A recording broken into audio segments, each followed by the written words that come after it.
Всем здравствуйте, меня зовут Милана, я дизайнер и художник. И сегодня мы с вами продолжим создавать логотипы. Мы уже с вами создавали логотипы в иллюстраторе, но если вдруг иллюстратор вам все-таки показался слишком сложным, можно примерно то же самое сделать и в Canva. И сегодня мы этому с вами поучимся.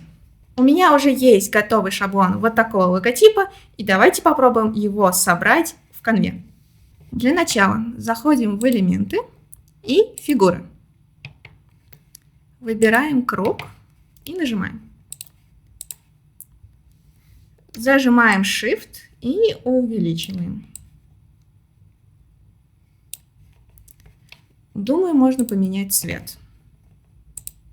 Пускай будет синим. Теперь, так же как и в иллюстраторе, действуем по принципу конструктора.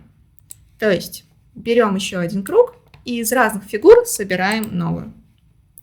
Перекрашиваем его в белый и точно так же увеличиваем.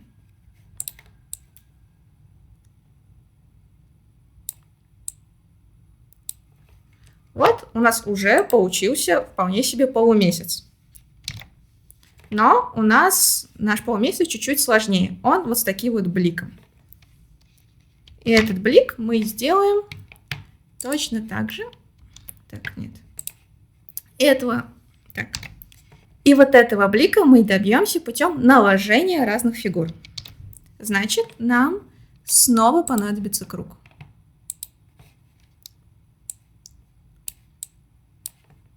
Увеличиваем его. И находим.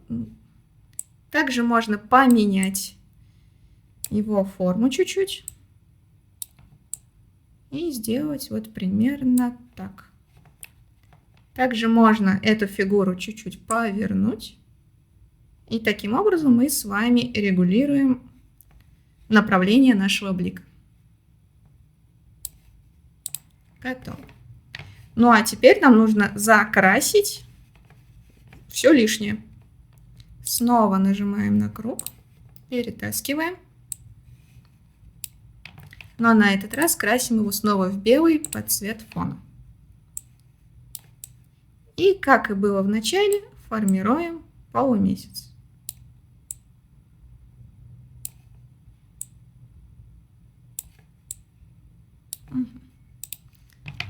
Из вот этой картинки у нас получился вот такой же полумесяц. Стоит уточнить, что чтобы добиться такого эффекта с разными фигурами, нужно учитывать ваш цвет фона. То есть, если бы у нас фон был бы условно розовый, то и все вот такие круги тоже должны быть розовыми. И тогда наш маленький конструктор сработает. Ну, давайте вернем обратно в белый.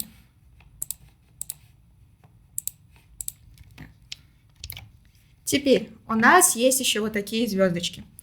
Нам повезло. В Canva они уже тоже есть готовые. Просто перетаскиваем их сюда. И меняем нужный нам размер.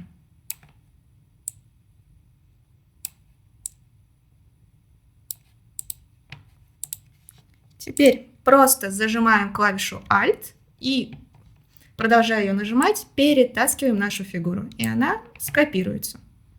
Теперь можно уменьшить. Если надо, повернуть. Готово. И точно так же с зажатой клавишей Alt можно скопировать еще раз.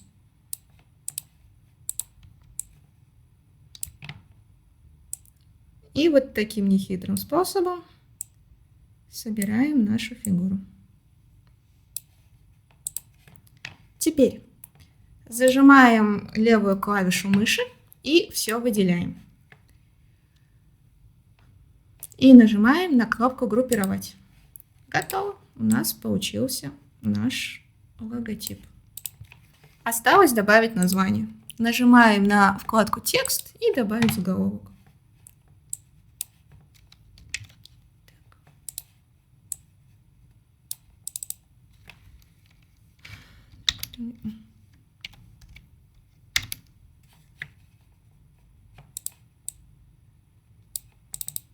Точно так же выделяем, настраиваем нужные нам шрифты. Так, настраиваем шрифты, размер. И можно также настроить цвет. Нажимаем вот сюда.